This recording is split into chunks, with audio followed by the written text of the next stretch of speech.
Okay, let's be honest here. If you were a WWE fan in the early 2000s and your only gaming console of choice was a Microsoft Xbox, your pickings were slim at best, and that's being generous. You had 2 WWE Raw games, with only the second game being something closely resembling a passably enjoyable game. And your only other alternatives were ports of Acclaim's Legends of Wrestling series, which varied in quality depending on the entry, and also the Meanwhile, PS2 owners were given a popular and gradually improving SmackDown series of games, and even GameCube owners had their fair share of decent WWE titles. So it goes without saying that Xbox wrestling fans were given the short end of the proverbial stick. Undaunted and wanting to give this Xbox thing one last shot, THQ begat WWE Wrestlemania 21, the final WWE game that graced the original Xbox. And unlike the 2 Raw games which were developed by Anchor, WrestleMania 21 was conceived by Studio Gigante, headed by John Tobias. You know, the other guy who created Mortal Kombat. Studio Gigante had previously made the Xbox exclusive fighting game Tao Feng Fist of the Lotus. And then they made WrestleMania 21. And then the studio folded soon after the latter game's release. Now let me tell you folks something. If you had bought this game brand spanking new back in the day, and then you later found out the game in your hands was responsible for the demise of an entire game development studio, you'd be a bit weary going in. Fortunately, I didn't have that problem because I bought this game secondhand. Multiple times.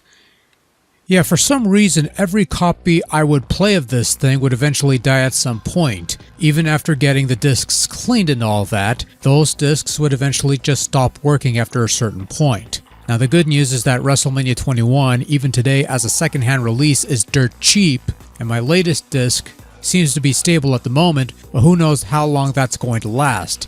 So if I'm not showing as much varied footage as I probably should be, it's because my last copy died and I'm simply unwilling to burn a few bucks for another disc. Any normal person would be wondering if this is an omen to bad things await going forward and just stop while they're ahead. But we're not doing that here, we're going ahead. Or rather, we already went ahead and this is just a documentation of that journey. And I'm putting off actually talking about this game long enough, so let's check out WrestleMania 21 for the Xbox.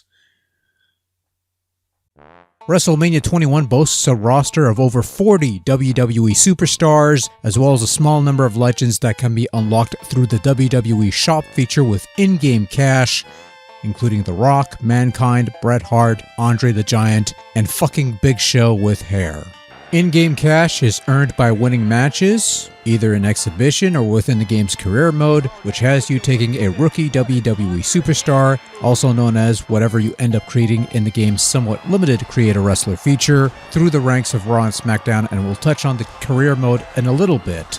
You'll also earn money whenever you raise your prestige level, which also unlocks items that you could purchase in the shop menu.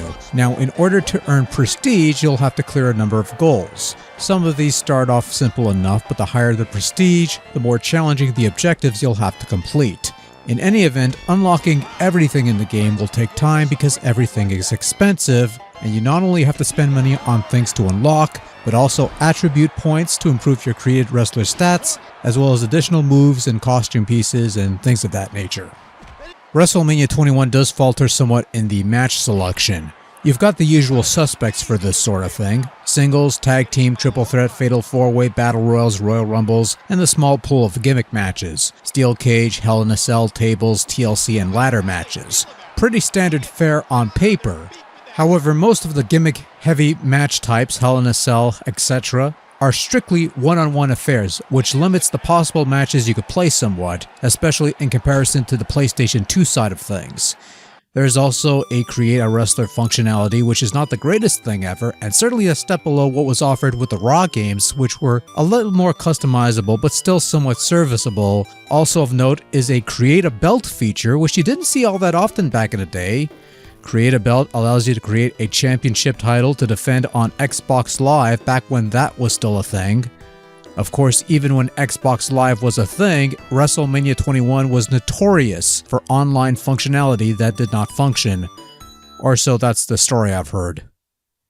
Now, the main meat of WrestleMania 21 is the career mode, where you control a created WWE superstars and guide him, and only him, no divas allowed here, through the ranks of WWE, competing for titles, partaking in feuds and such. This is a largely linear path. Your player is an unlikable heel and rubs people the wrong way, which is how he gets involved in conflicts all the time.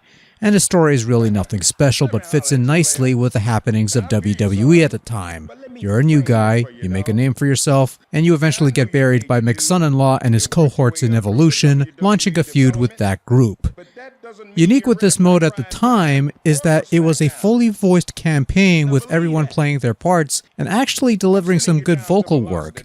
The writing is not too bad either, as these superstars talk like something resembling normal human beings, which seems to be a foreign concept in the usual WWE television product, but that's besides the point. I typically do not care for these career mode things, but this one was good enough that I played through a chunk of it before the disc died, of course. And I recall some people I knew who had played this say that as far as career modes were concerned, this was one of the better ones for the time, and almost a precursor to what would come along later down the road. Now, one last point before we really dive into this game, and I just need to get this out of the way, because whatever I will say about the rest of the game, and believe me, I've got quite a bit to say about the rest of this game, but the graphical aspect is the hallmark of WrestleMania 21. Suffice it to say, it is a spectacular looking wrestling game for something released in 2005 that the footage here does not do it justice.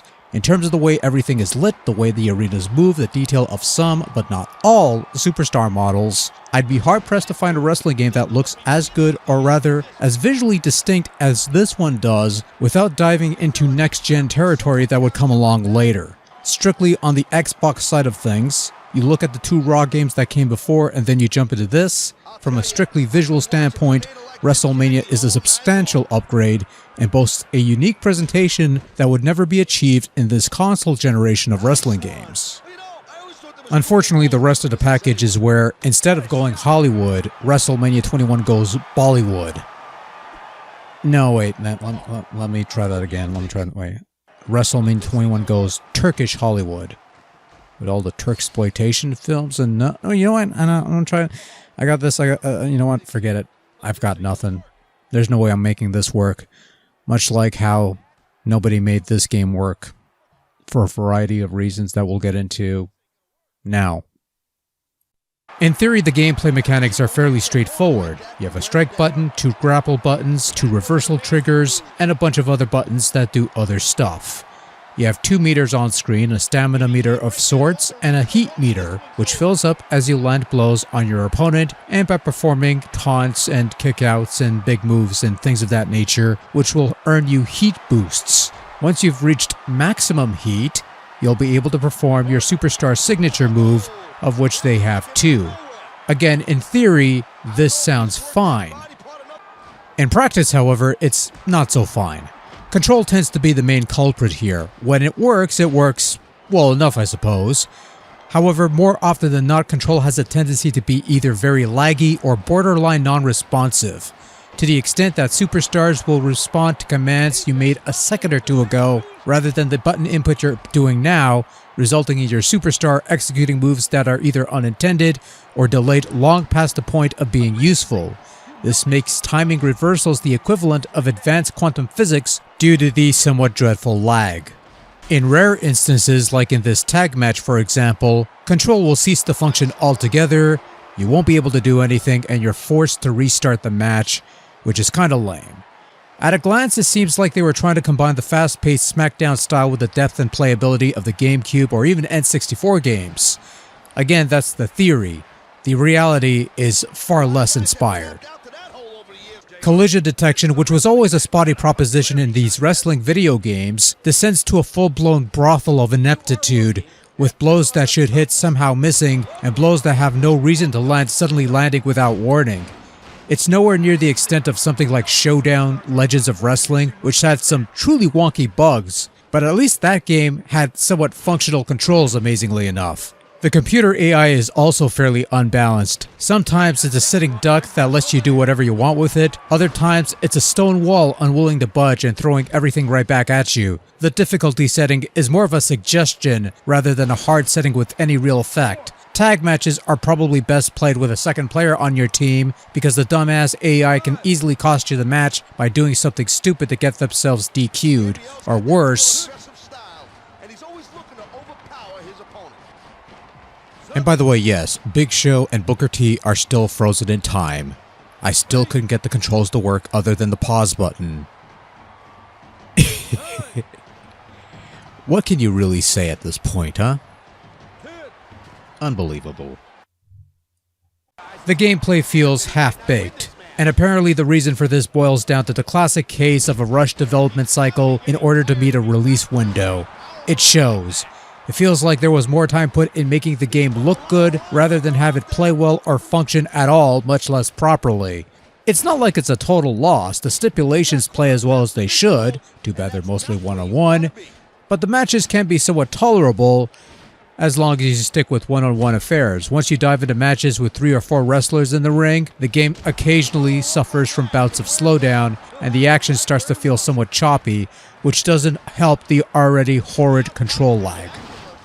And it's a shame that the gameplay is somewhat faulty here because, again, WrestleMania 21 is a great looking game. I like the way this game looks. The lighting, the superstar models, the entrances. There's a clear bit of polish in the visual aspect of the game. And the sound department ain't too shabby either. The voice acting, like I said, in the career mode is superb for this sort of thing and sort of plants the seeds for future iterations of this mode to take inspiration from. Sound effects are solid, all things considered, and you've got actual commentary from either the duo of Jim Ross and Jerry the King Lawler or the duo of Michael Cole and Taz. If you played the SmackDown vs. Raw game that was out on PS2 at the time, a lot of the lines will sound familiar because a lot of it's recycled from the other game, as are some of the licensed tunes featured in WrestleMania 21. WrestleMania 21's tagline is "Become a Legend," and indeed, this is a game that would achieve legendary status, but not in a way that everyone involved would have hoped for. It's no secret this needed more time to cook. The non-functioning online functionality that kept players from Xbox Live back in the day should have been a dead giveaway. They'd eventually patched the thing, but it was too little too late. Not that it matters nowadays, because Xbox Live on the OG Xbox is but a forgotten memory, but there were a lot of other things that kept WrestleMania 21 from achieving greatness. Spotty controls, spotty collision detection, spotty AI, a somewhat lackluster feature set, and some occasional glitches and slowdowns are the culprits that make WrestleMania 21 one of the more noteworthy WWE video game disasters until WWE 2K20 came along and told you to hold its Steve-Weiser. Ultimately, WWE Wrestlemania 21 is all flash, no substance, which I believe to be the perfect descriptor to the WWE output on Xbox as a whole. It's a visually impressive game, and the fact that the career mode is fully voiced is something to be admired for a game made in 2005, but the game itself is riddled with glitches and odd behavior that dampens one's enjoyment of the gameplay. It's unfortunate that the game was released in the state it was in, even more so that a reissue of the game would attempt to fix the game's online issues, but do nothing to fix the actual game itself. I don't want to crap on this completely because WrestleMania 21 does have inklings of a good game somewhere, but it's not enough to salvage an otherwise laboriously morose end to the Xbox line of WWE games. And unlike WWE 2K20, there was no coming back from this dumpster fire, as Studio Gigante would shut its doors soon after this game's release, and the Xbox 360 would instead be getting entries in the formerly PlayStation exclusive SmackDown vs. Raw series, and perhaps that's for the best. WWE Wrestlemania 21 on the Xbox gets a hard pass. Don't bother with this one. I wonder when that AEW game is supposed to come out. At this point, instead of calling it Fight Forever, you might as well call it Wait Forever. Far more appropriate title. Oh well.